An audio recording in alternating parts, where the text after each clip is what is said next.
நிக்கிறவன் என்னடா இவ்வளவு சென்டிமெண்டா பேசுறான்னு நான் அப்பவே யோசிச்சேன். ஆனா அதெல்லாம் எதுக்கு இப்பல்ல புரியுது? பயக்குறா. ஏன் எல்லாரும் அவரை போட்டு இந்த பாடுபடுத்துறீங்க? அவர் தான் எடுக்கலன்னு சொல்றாருல. ஏய், உனக்குலாம் என்னடி தெரியும்? சுமார். அம்மா நான் எடுக்கலமா. பயக்குறா. அம்மா நான் எடுக்கலமா. எடுக்கலன்னா பைய எதுக்குடா பிடிச்சிட்டு இருக்க? தள்ளுடா. அம்மா அம்மா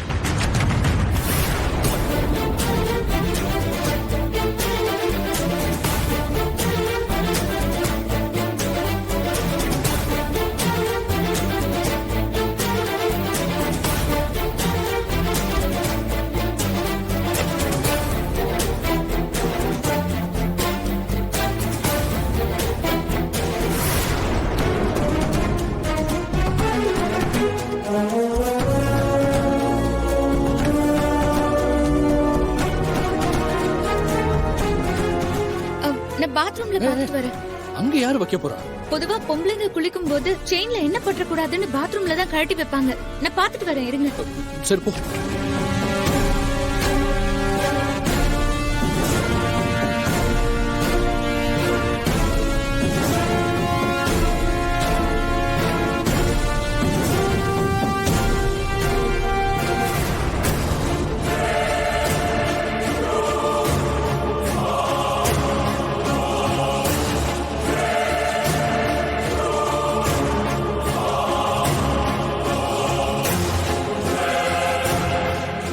எங்க நெக்லஸ் கிடைச்சிருச்சு. பாத்ரூம்ல தான் இருந்துச்சு. நல்ல வேளை. மகா அண்ணா, நல்ல நேரத்துல வந்தீங்க. நெக்லஸ் பாத்ரூம்ல தான் இருந்துச்சு. முதல்ல இதை கொண்டு போய் கொடுங்க அண்ணா. இந்தா, சீக்கிரம். சீக்கிரம் போ.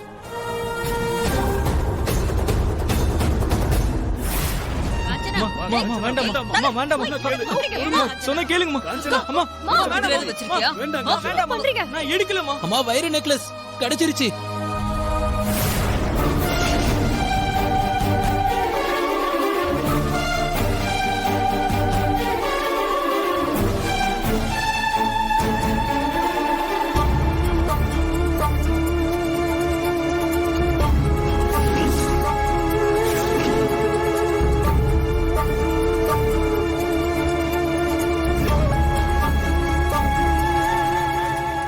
இதுதானே நீங்க தேடுற நெக்லஸ்?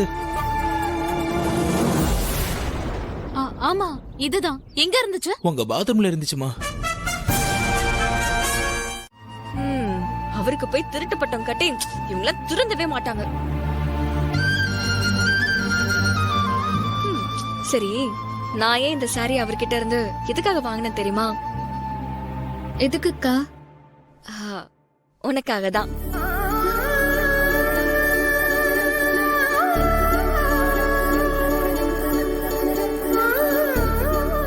எனக்கு எதுக்குக்கா? இந்த சாரி பாக்கும் போதே தெரிஞ்சிருச்சு உன் கலருக்கு இது செம்மையா இருக்கும்னு. அதுக்காக தான் அவரு தங்கச்சிக்குன்னு சொன்னாலும் பரவாயில்லன்னு என் தங்கச்சிக்கு கொடுக்கணுங்கிறதுக்காக கொஞ்சம் செல்ஃபிஷா நடந்துகிட்டேன்.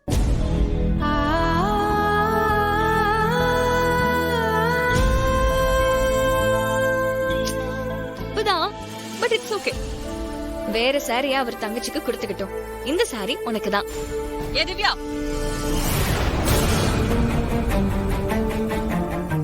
ஏடி உனக்குன்னு ஆசைப்பட்டு வாங்கினதை அவகிட்ட குடுக்குற? அப்பா, அவங்கள பேச வேண்டாம்னு சொல்லுங்கப்பா. ஏய், என்னடி பேச வேண்டாம்? என்ன பேச வேண்டாம்? கொஞ்சம் அமைதியா இருமா. யாரு என்ன சொன்னாலும் இது உனக்கு தான். வச்சுக்கோ.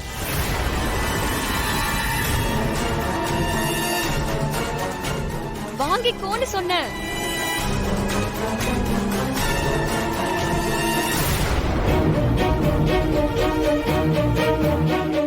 நீ உள்ள போ.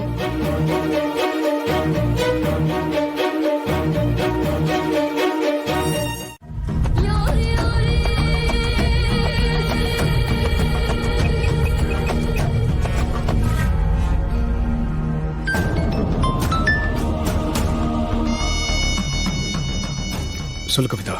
கௌதம், இருக்கிற ப்ராப்ளம் பார்த்தாதானே வீட்ல இன்னொரு தலைவலி. திவ்யாவுக்கும் தெருவுக்கும் கல்யாண பட்டு புடவை ஆர்டர் பண்ற வரைக்கும் வந்துட்டாங்க. இதுல திவ்யா இனிமே இந்த வீட்ல தான் இருக்க போறாளாம். திவ்யா உங்க அக்காவோட பொண்ணு தானே. அவ உங்க வீட்ல இருந்தா நமக்கு என்ன பிரச்சனை? புரியாம பேசாதீங்க கௌதம். நம்ம ஆபீஸ்ல ஏற்கனவே நிறைய கோல்மால் பண்ணி வச்சிருக்கோம். கிட்டத்தட்ட 10 கோடி ரூபாய்க்கு மேல பணம் அடிச்சிருக்கோம். அதுக்கெல்லாம் கரெக்டான அக்கௌண்ட்ஸ் எதுவுமே கிடையாது. திவ்யா உங்க வீட்டுல தங்குறதுக்கும் இதுக்கு என்ன சம்மந்தம் இருக்கு? சம்பந்தம் இருக்கு. எனக்கு தெரியும் திவ்யாவை பத்தி. அவ சும்மா இருக்க மாட்டா. ஆபீஸ்ல என்ன நடக்குது ஏது நடக்குதுன்னு நோண்ட ஆரம்பிப்பா. அவ இதெல்லாம் மோப்பம் பிடிக்கிறதுக்குள்ள சீக்கிரம் ஏதாவது பண்ணி இதெல்லாம் மறைக்கிற வழிய பார்க்கணும்.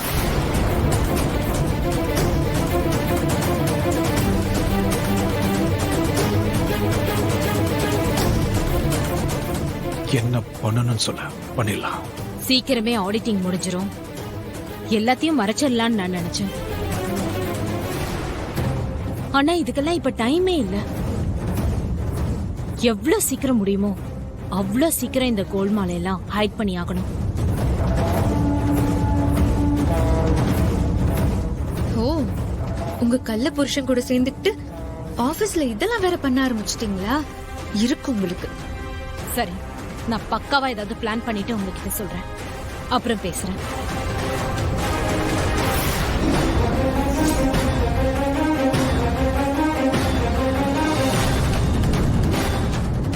இப்ப என்ன பண்றது? இவங்களை எப்படியே விட்டா மொத்த கம்பெனியும் முழுங்கி ஏப்ப விட்டுருவாங்க. அதுக்குள்ள ஏதாவது பண்ணியே ஆகணும்.